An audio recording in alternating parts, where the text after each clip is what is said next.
Katrabaho ko, may kinekwento siya and medyo nakakatakot. So, di ba nga Chuseok and umuwi lang siya kagabi kaya guys. Well, sabi nga nila safe naman ang Korea pero guys, walang perfect country kasi may napanood nga ako sa Netflix na documentary. Siya, tumabo na siya dyan. Mabilis para hindi siya makita ng sumusunod sa kanya. Task, hindi ko yung review, hindi ko yung pinractice kaya medyo napahiya ako din guys.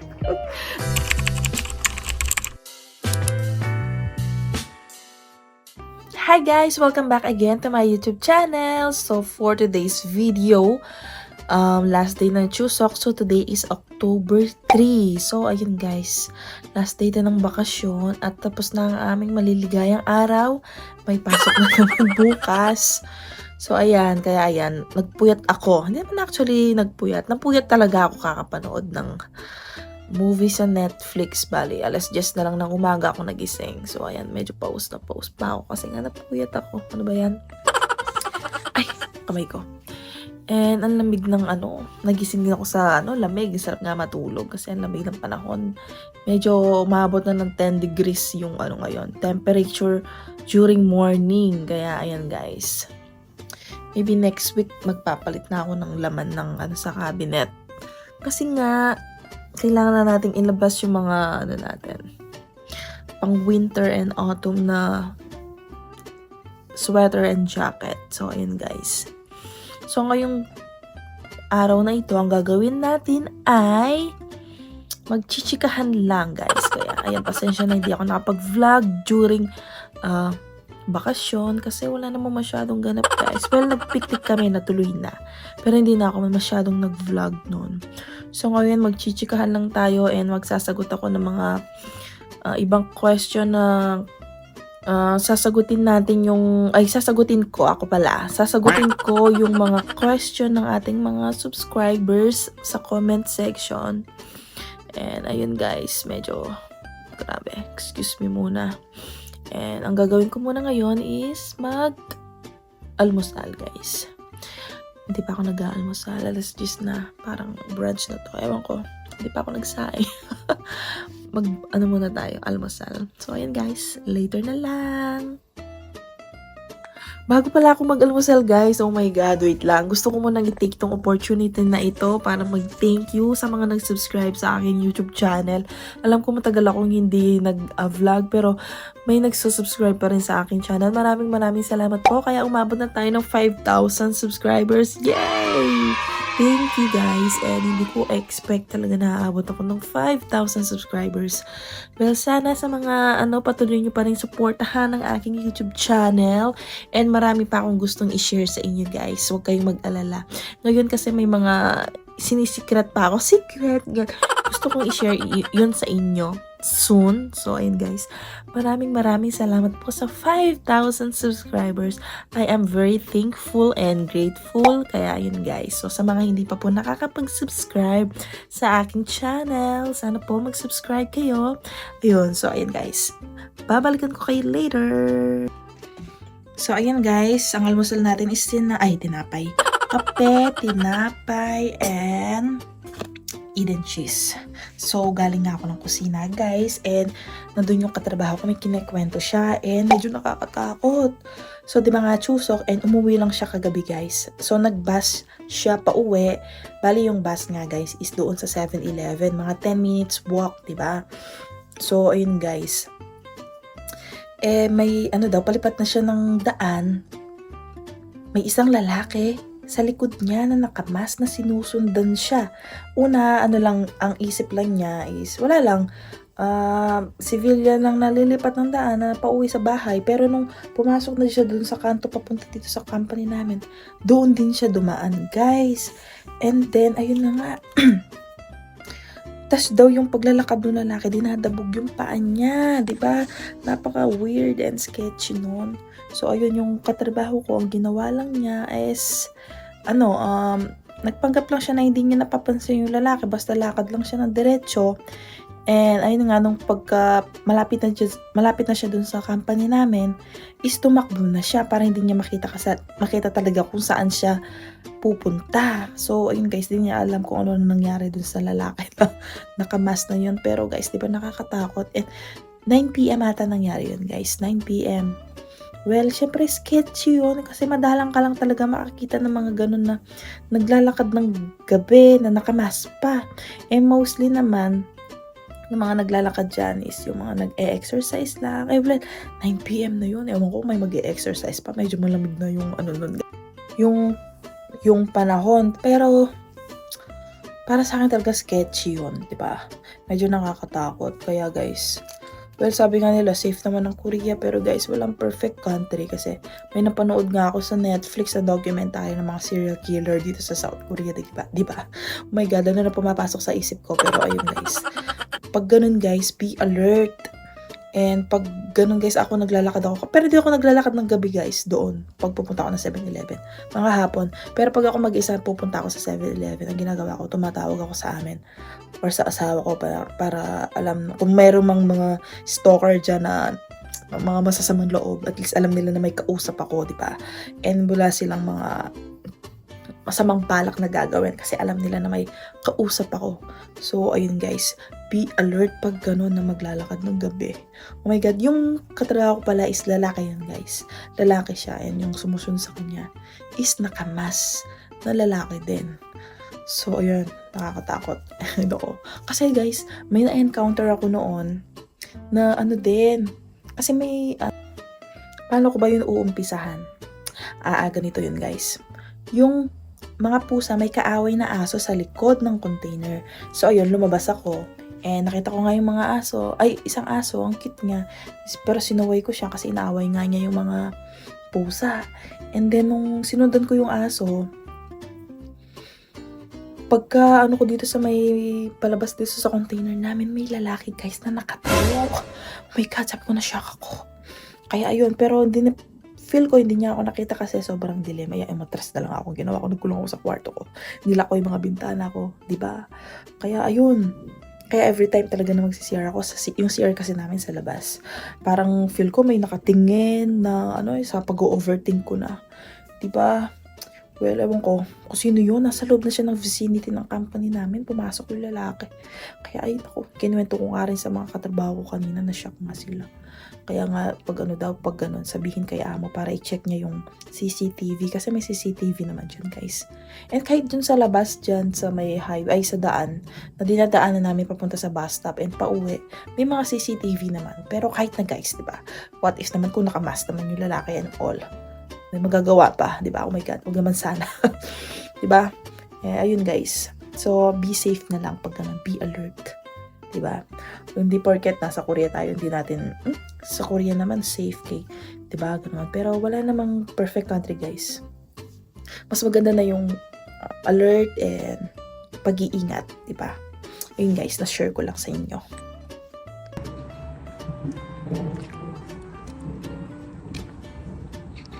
Yan. Hi! Hello? Nandiyan yung amo ko. Dito yung sasakyan niya. Ayan guys, yung tunnel.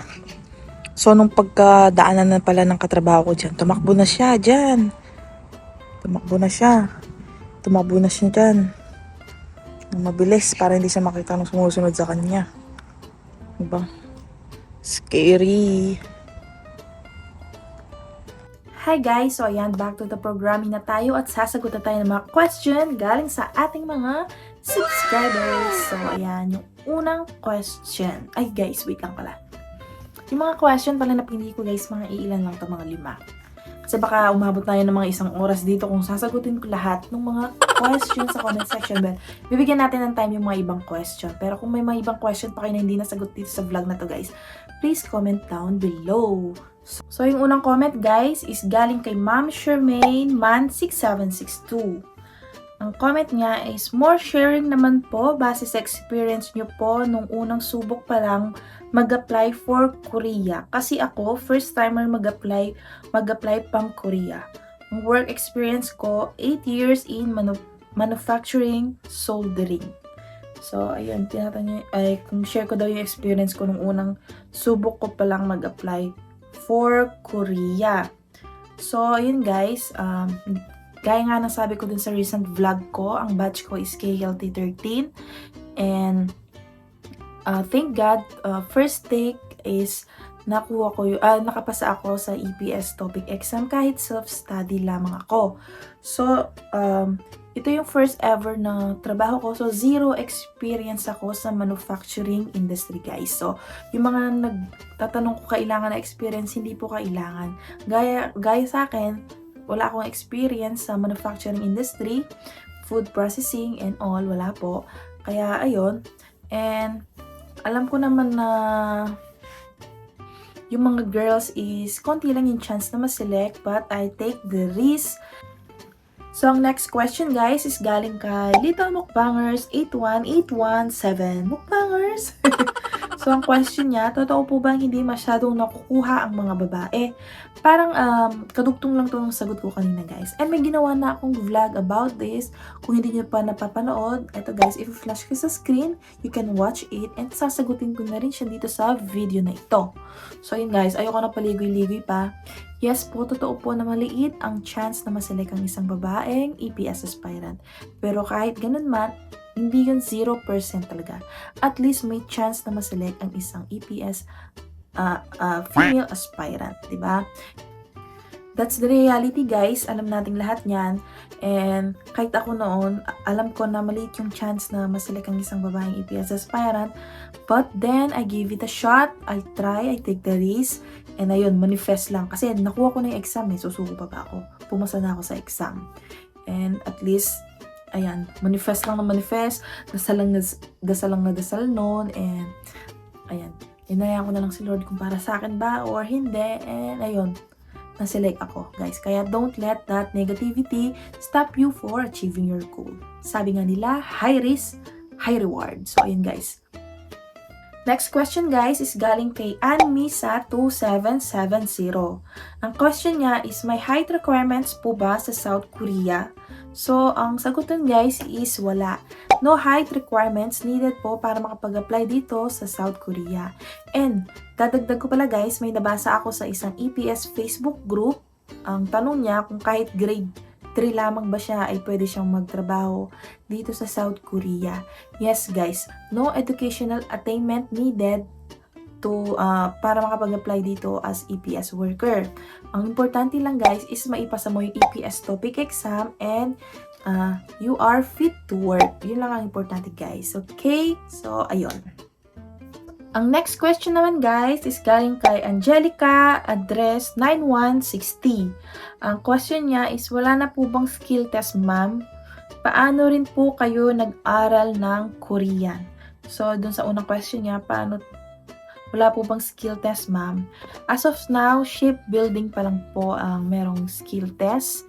As far as I know, correct me if I'm wrong, shipbuilding pa lang po ang merong skill test, and for sure, sa next announcement, pag meron na pong registration for manufacturing, ay expect nyo po na meron na ring skill test niyan. Ayun. And second question niya is, paano rin po kayo nag-aral ng Korean?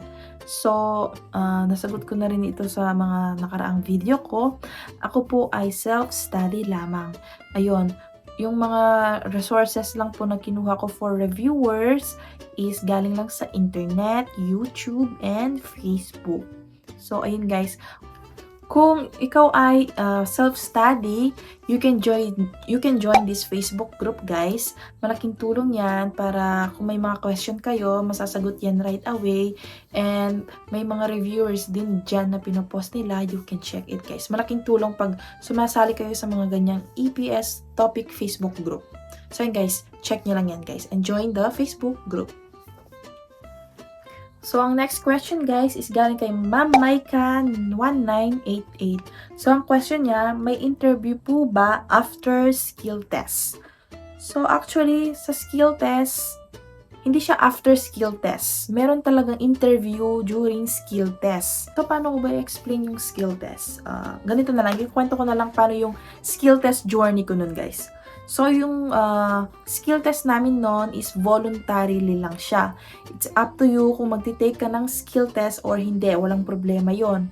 So, dati kasi guys, ang kwento-kwento, kapag nag-take ka ng skill test, lalo na kung isa kang babaeng EPS aspirant, mas malaki daw yung chance or mas mataas daw yung chance mo na ma-select ng isang employer kung nag-take ka ng skill test. So, ayun nga yung ginawa ko, nag-take ako ng skill test. Actually guys, napahiya ako during skill test. Mamaya ko yung ikukwento sa inyo. So, ang nireview ko nun lang guys is yung mga name the tools, yung time, ang pagbabasa ng oras, and then yung introduction nga, yung papakilala yung sarili mo, and then yung sa interview, hindi ko pinractice yun kasi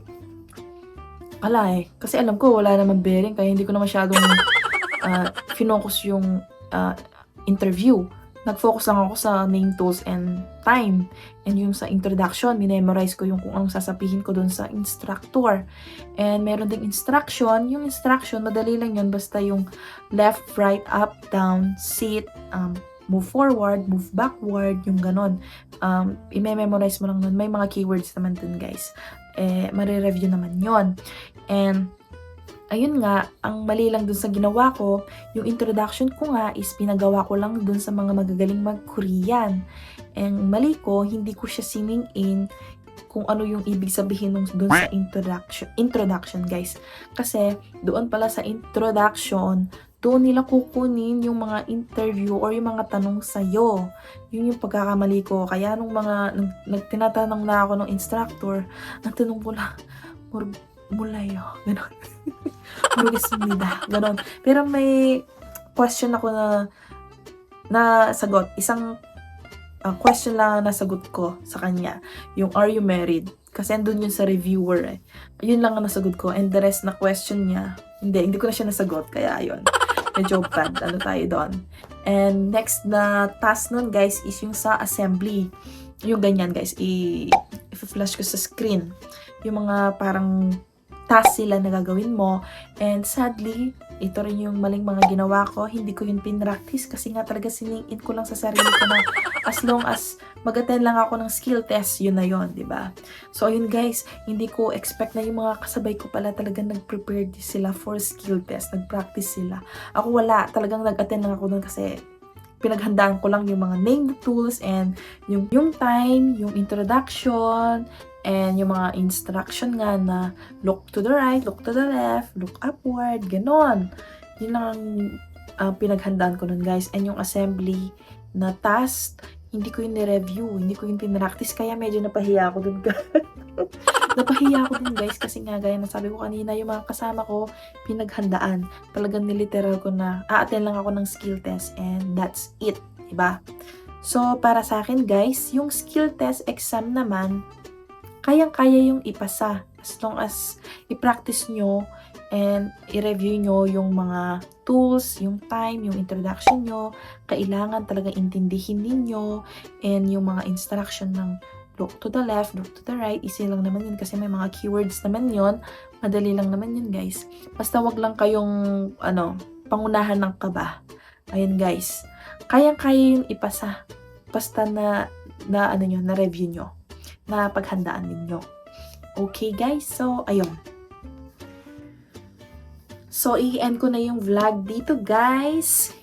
Once again, gusto ko magpasalamat sa 5,000 subscribers na nakasubscribe dito sa ating YouTube channel. Maraming salamat guys. So sa mga hindi pa po nakakapag-subscribe, please subscribe to my YouTube channel.